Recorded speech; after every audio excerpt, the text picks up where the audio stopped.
مع المنتخب الوطني، وهذا ينطبق على الكثير من اللاعبين الآخرين، وبالتالي نحن نخجل من هذا الأمر.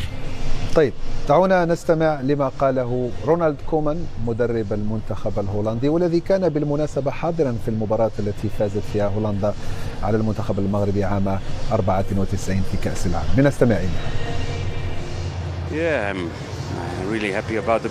أنا سعيد بالأداء، أنا سعيد بالكثافة العددية. لقد كانت مباراة جميلة بين منتخبين كبيرين، وطبعا ضربات الجزاء هي من حسمت المباراة.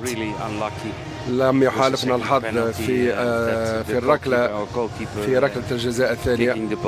حارس مرمانا تصدى ثم ولجت الكرة الشباك. كانت وضعية صعبة بالنسبة لنا في الركلات الترجيحية.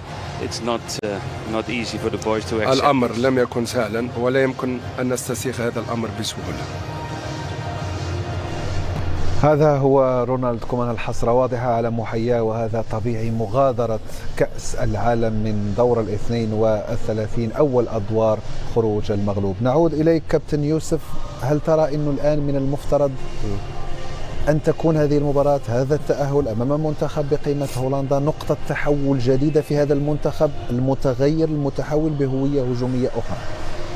لا أعتقد أن هذه المباراة ستكون هي نقطة تحول، لا بالعكس. أنه التفكير في الأعلى حتى وإن كانت فرنسا في المسار أو أي منتخب آخر. ولكن منذ قبل المونديال كان دائما هناك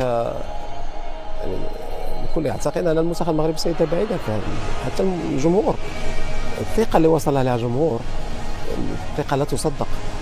كل الآن يطالب ليس فقط يعني نصف النهائي، الآن في بعض يطلبون بالنهائي، في بعض الأحيان يطلبون بالكأس. لكن إلى غاية الآن أظن مسار المنتخب منذ دور المجموعات قدم مباريات كبيرة، وتمكن كما قلت في مجموعة صعبة جدا أن يحتل المركز الثاني بفرق الأهداف فقط مع المنتخب البرازيلي، ولعب ضد المنتخب البرازيلي وقدم مباراة كبيرة وكان قريب من الفوز. اليوم بعض الأحيان في هذا النظام الجديد 48 فريق،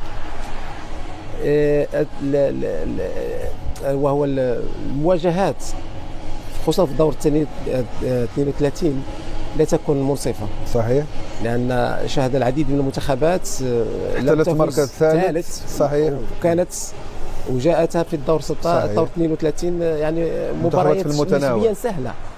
المغرب لا، مع هولندا لأنه العشر الأوائل في الترتيب تصنيف. نفس الشيء بالنسبة كذلك للبرازيل مع اليابان. بالتالي وحتى يجب مراجعة في المسار. نعم، مسار صعب نعم، يجب مراجعة هذا يعني النظام. نعم، لكن كما قلت مباراة يعني تفوز في مباراة مثل هذه أكيد تعطيك ثقة أكثر. أكيد تفوز على منتخب كبير كمنتخب هولندا.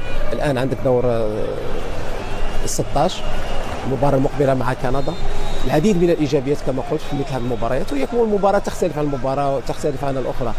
طريقة لعب أسلوب اليوم الطريقة اللي لعبنا بها يمكن في الشوط الأول كنا متحفظين بعض الشيء، لم نكن نلعب بضغط عالي وما كنا لكن كنا نخلق فرص. لكن الشوط الثاني شاهدنا بالعكس فريق آخر نفس الأسلوب اللي كنا نلعب فيه في المباراة الأخيرة، وهذا هو أسلوبنا.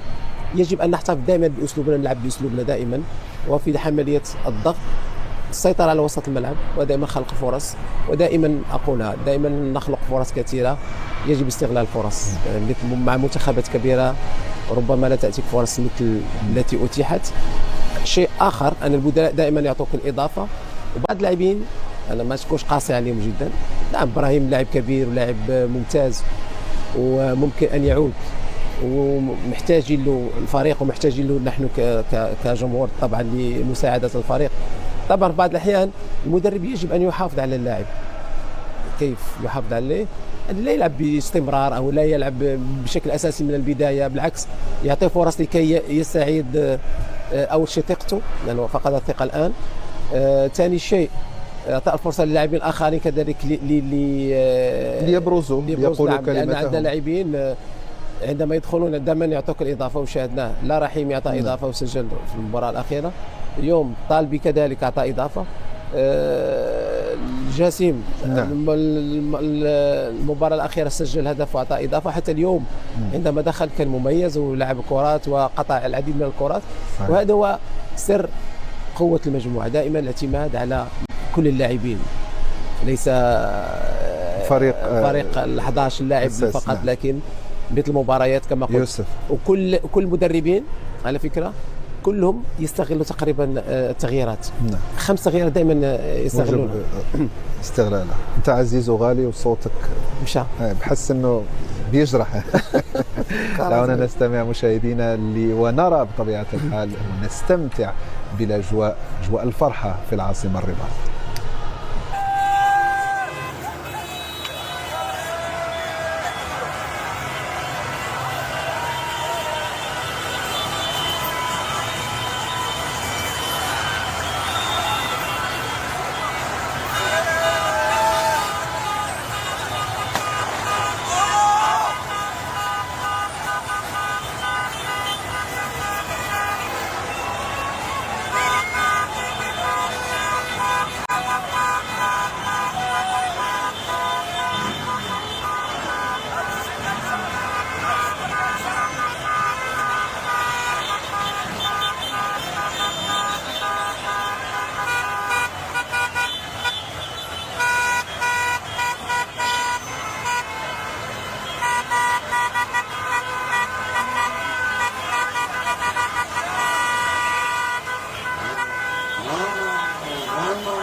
تابع وإياكم مشاهدينا هذه الفرحة في شوارع العاصمة الرباط، حتى وإن تأخر الوقت تقريبا. الآن نتحدث عن 6 صباحا في المغرب.